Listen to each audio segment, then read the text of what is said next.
Hello friend, हम गए थे समरीन देखने। तो देखिए ये सर क्या बोलते हैं इस समरीन की हिस्ट्री, तो जानिए इनसे। प्रेरणा दे सकते हैं, मोटिवेट कर सकते हैं, न्यू जनरेशन को मोटिवेट करते हैं। जैसे हमारी बिटिया रानी है, कौन सी क्लास में पढ़ते हो? लोअर केजी, LKG में। और तो बड़े होकर क्या बनेंगे?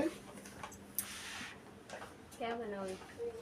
पुलिस। चलो, तब इसको पुलिस ही मालूम है, लेकिन अब आज आए हैं कि नेवी में जाना है, तो नेवी में कैसे बनूंगा? आज तुमको हम नेवी भी ज्वाइन करा देते हैं। इधर आ जाओ की बोलो, कौन सा चलते हो?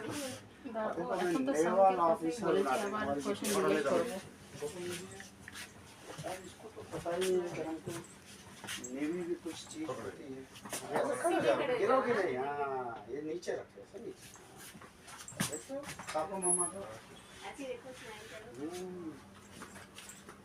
तो हमारी बिटिया नेवी ज्वाइन करेगी अब के जान। तो बच्चों को मोटिवेट करना, इसका उद्देश्य ये जहाज को रखने का है कि हम अपने न्यू जनरेशन को मोटिवेट करें, ओल्ड जनरेशन को भी सेना के प्रति सतर्क करें। बहुत लोगों को सेना के बारे में बहुत कुछ नहीं मालूम, इन पर्टिकुलर नेवी के बारे में नहीं मालूम है। इसको ही एजुकेट करने के लिए ये जहाज यहाँ रखा गया। अब आपने देखा हो शिप का नीचे कैसा लिविंग कंडीशन कैसे रहते हैं। हालांकि इंजन वगैरह नहीं खोल कर रखा हो, इंजन में काफ़ी कंजेस्टेड है और थोड़ा डेंजरस भी है, तो उधर कोई नहीं अलाउ किया गया है।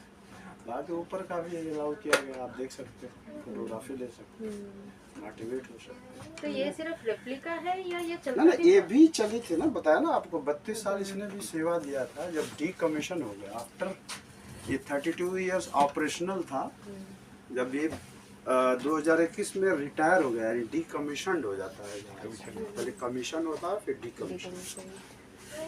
तो जब अरे बिटिया का पर जो INS डूब गया था जी, वो सिमिलर था बिल्कुल, जो डूब गया था ना। हाँ, तो वो इसके बिल्कुल ना, बिल्कुल नहीं है सर, उस क्लास का। जैसे वो क्लास भी कार्वेट क्लास का खुखरी थी हमारी, कार्वेट क्या बोलते फ्रिगेट थी, उसी कार्वेट क्लास का ये भी खुखरी है।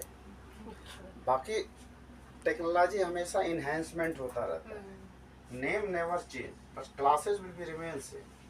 लाइक INS विक्रांत पहले था हमारा एयरक्राफ्ट कैरियर था, फिर उसके बाद दोबारा एयरक्राफ्ट कैरियर बना, तो सेम डिट्टो वैसा ही नहीं बनेगा जैसी, मतलब उसका नाम INS विक्रांत। हाँ, INS विक्रांत रखा गया। तो इस तरह से खुखरी अब तीसरी भी खुखरी बन रही है। तो इस तरह से जो एक खुखरी रखा गया, एक एजुकेशन पर्पस, मोटिवेशन पर्पस, और हम लोग रिटायर्ड नेवल ऑफिसर हैं, हम अपने जनरेशन को मोटिवेट करते हैं, सब लोग जागरूक हुए। देश की सेना में बेटे बेटियां सभी ज्वाइन होंगे, है ना। और जैसा कि आपको पता होगा कि अब तो सेना में ये कर दिया गया है कि कम से कम आप 4 साल भी करके आ सकते हैं।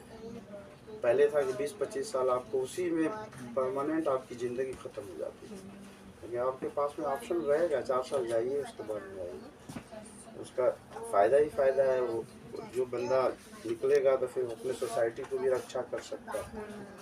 कहीं भविष्य में कोई ऐसा आपके इंटरनल थ्रेट या इंटरनल वार होता है, तो ज़्यादा से ज़्यादा सैनिक हमारे अपने देश की सुरक्षा में योगदान दे सकते। तो इस तरह से उसको मोटिवेट करने के लिए बनाया गया है। बाकी जिसको फोटोग्राफी वगैरह करना है कर सकता है, इससे टैग करिए, मैं भी फौजी, और देश की इंटरनल सिक्योरिटी में सब लोग योगदान दीजिए। इंटरनल सिक्योरिटी मतलब आपके आजू बाजू, आप पड़ोस,